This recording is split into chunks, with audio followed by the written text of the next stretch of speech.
안녕하세요. 양판소리 닝 꼬입니다.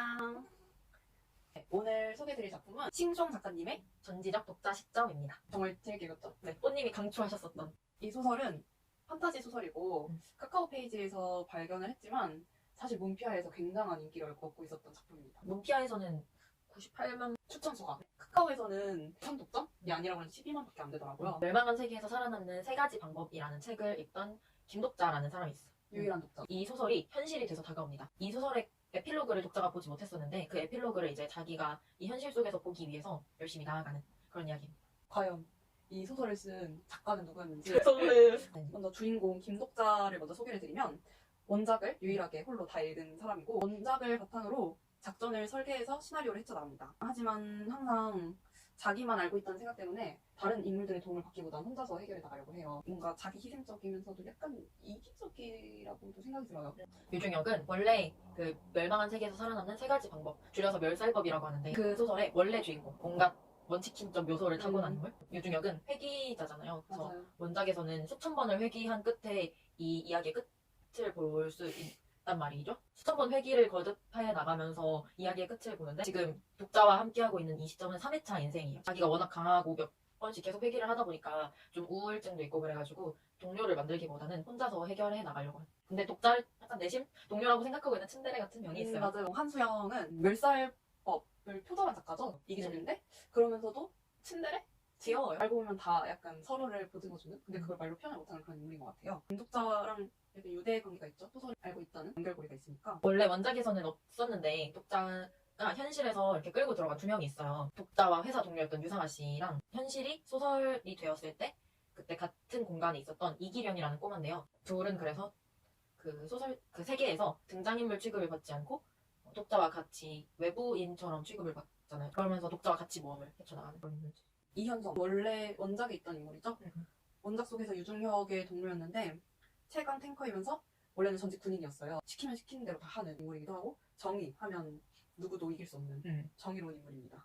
좀 수동적이고 고지식한 면이 조금 있어요. 이지혜는 이순신 장군님이 배우성이에요. 원작 소설에서 유중혁의 동료였어요. 엄청 강한 인물이라서 처음에 이 소설을 시작할 때 자기 친구를 죽이면서 시작해가지고 그게 되게 상처로 남아서 죄책감을 가지고 수련도 열심히 하고 유중혁을 자기 사부로 삼고 독자도 처음에는 싫어하는 듯 하지만 지금은 좋아하는 것 같아요. 신유승 김독자의 화신입니다. 멸살법 이 세계관이 저희 같은 일반 인간들이 화신이 되고 그 위에 별들이 있어요. 별들은 성좌라고 하는 약간 유명한 신화 속 인물들이나 위인들 같은 분들인데 그분들이 인터넷 방송을 보듯이 저희의 삶을 보는 거예요. 마음에 드는 화신이 있으면은 후원을 해주는 거죠. 국정기약처럼 배후를 맺을 수가 있는데 그러면 제 배후성이 되는 거예요. 그 성자는. 근데 신유승 씨는 배우성이 김독자가 된 거죠. 어떻게 화신인 김독자가 다른 사람을 화신으로 줄 수 있는지 지금 당장 확인해보세요.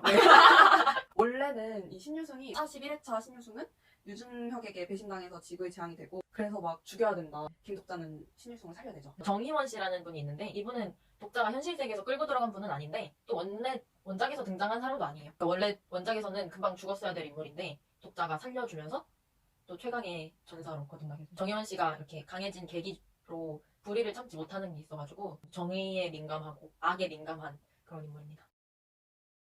저는 이 소설을 어떻게 보게 됐냐면 그 왕의 딸로 태어났다고 합니다. 그 작가님이 쓰신 판타지 소설을 읽었는데 거기 댓글에 이거 전독씨랑 너무 비슷하다라는 댓글이 있어서 그래서 이게 뭐지? 하고 들어가서 전독씨를 봤는데 너무 재밌는 거예요. 일단 제가 처음 보는 세계관이었어요. 그럼 판타지 소설하면 게임? 이런 것들인데 뭐 방송을 한다거나 뭐 신이 배우성이라던가 그런 설정을 처음 봐서 이거 뭐지? 너무 재밌다 싶으면서도 소재가 원래는 있었던 거라면서요. 전지적 독자 시점 라인에 소설이 몇 개 있다고 그러시더라고요. 댓글 같은 거 보니까 전지적 독자 시점 위에 튜토리얼이 너무 어렵다 있고 뭐 그 위에 환생좌라는 소설이 있다고 하시더라고요. 네. 그래서 이 세계관이 어떠냐면 그 방송을 BJ들이 도깨비인데 그 도깨비들이 속되어 있는 엔터테인먼트가 있어요. 관리군요? 네, 그 위에 또 이계의 신격이라고 있잖아요. 성자 관리국 있고 그 위에 또 이계의 신격이 있는데 저희 추측으로는 이따 얘기하겠다고 했습니다. 화신들이 있고 그 위에 성좌들이 있는데 성좌들도 격이 엄청 나뉘잖아요. 일단 우리나라부터 해도 이순신 장군님, 세종대왕님 이런 분들도 다 성좌들인데 사실 성좌 전체로 보면은 엄청 약한 성좌들이란 말이에요. 그 성자들이 이런 급이라 해야 되나요? 그게 나뉘는 게 자신이 가지고 있는 설화의 급이나 힘의 차이인데 이순신 장군님 우리나라에서는 유명하지만 다른 나라에서는 그렇게 유명하지 않잖아요. 올림푸스 같은 경우는 전 세계적으로 다 알고 있고 그래서 올림푸스 강력한 성자로 나오는 것 같고 이순신 장군님은 우리나라에서만 그렇게 힘을 발휘하는 성자로 나오는 것 같아요. 누가 빅픽처 전문가죠? 김독자 씨입니다. 독자였잖아요. 음. 이런 모든 걸 다 알고 있단 말이죠. 근데 처음에는 그 빅픽처가 통하는데 저는 이 후반부에 가서도 빅픽처가 과연 통할까? 스포주의. 독자도 멸살법 텍스트본을 가지고 있는데 독자는 그게 계속 바뀌잖아요. 애들이 행동을 함에 따라 뭐 2차 수정본, 3차 수정본 바뀌는데 최근에 최종본이라고 왔어요. 그죠? 소울. 근데 독자가 그걸 확인 안 하잖아요. 이게 진짜 최종 시나리오가 될까 두렵기도 하고 그리고 더 이상 이런 거에 의존하지 않겠다라는 의지의 반영이기도 하고 그런 거 보면 긍정적인 방향으로 변하고 있는 것 같아요. 작가님이 천재 같아요, 저는. 맞습니다. 작가님이 설계 왕이죠, 사실. 또 좋았던 점이 진짜 독자인 독자와 그 등장인물들인 사람들 간의 감정선이 이렇게 나아가는 모습이 정말 몰입이 잘 되더라고요. 저도 괜히 그 사람이 된 것 같고 처음에 독자가 이 사람들을 진짜 현실 세계의 사람이다라고 생각은 하지만 마음속으로는 벽을 긋고 작품 속의 사람들이라고 생각을 하고 있었는데 점점 이렇게 같은 세계의 사람들임을 인식하게 되잖아요. 진심으로. 최근 화수에서는 자기들이 그런 작품 속의 인물이라는 걸 알게 되는데 그러면서 독자를 점점 이해하고 이 독자도 이분들을 점점 인간적으로 하나하나 이해하기 시작하고 그런 감정선이 정말 좋았어요. 어떠셨어요, 꽃님은? 저는 솔직히 윙님이 얘기하지 않았다면 그냥 이제 아는구나 하고 넘어갔을 법한 일인데 이제 이 인물들과 독자의 관계가 정말 가까워졌구나라는 생각이 들어서 진짜 그 최종본을 읽지 않은 것도 왜냐면 자기가 살아가는 인생인데 이 최종을 봐버리면 재미가 없잖아요. 그래서 자기 인생은 자기가 이제 헤쳐나가겠다? 라는 그런 의미로 받아들여진 것 같아서 좀 좋았어요. 좋았어요. 원본. 네. 참 요거는 왜 할인을 안 해주는지 모르겠어요. 일단 기모는 절대 아니죠. 근데 패키지 상품도 없잖아요. 맞아, 뭐 20개 사면 1,800원. 팁을 드리자면 이게 카카오 페이지에서 25화가 공짜잖아요. 네이버나 문피아 가서 1화부터 25화 읽고 그리고 카카오 페이지 가서 남은 25화 읽으면 그래도 50화는 아낄 수 있어요. 아무튼 지금 나온 화수까지 읽으시려면 총 36,100원이 필요합니다, 여러분. 존버는 승리합니다, 여러분. 지금 완결난 작품이 아니잖아요. 아니, 저는 100화까지 나와서 그때 거기까지 읽었다가 음. 한참 기다렸다 이제 86화까지 읽었는데 386화까지 솔직히 그 전거 내용이 잘 기억이 안 나더라고요. 기억이 약간 희미해요. 머리 좋으신 분들은 잘 기억하시겠지만 필기하면서 읽으셔야 돼요. 맞아요. 필기하면서 읽지 않으면 저는 여러 번 정주행이 필요할 것 같습니다. 네.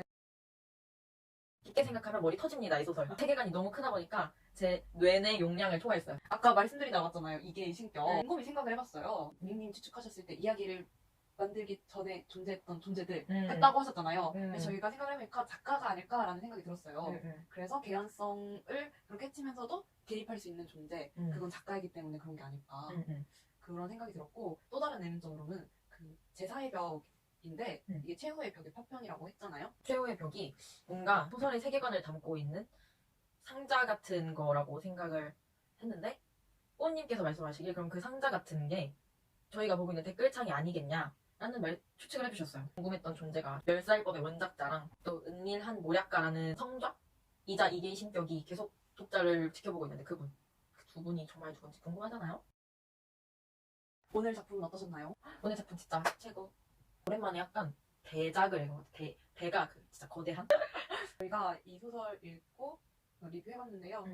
한번 안 읽어보신 분들은 꼭 읽어보셨으면 좋겠어요. 진짜 꼭 읽어보셨으면 좋겠어요. 다음 작품도 기대 많이 해주셨으면 좋겠습니다. 조만간 봐요. 조만간 봐요. 안녕. 안녕.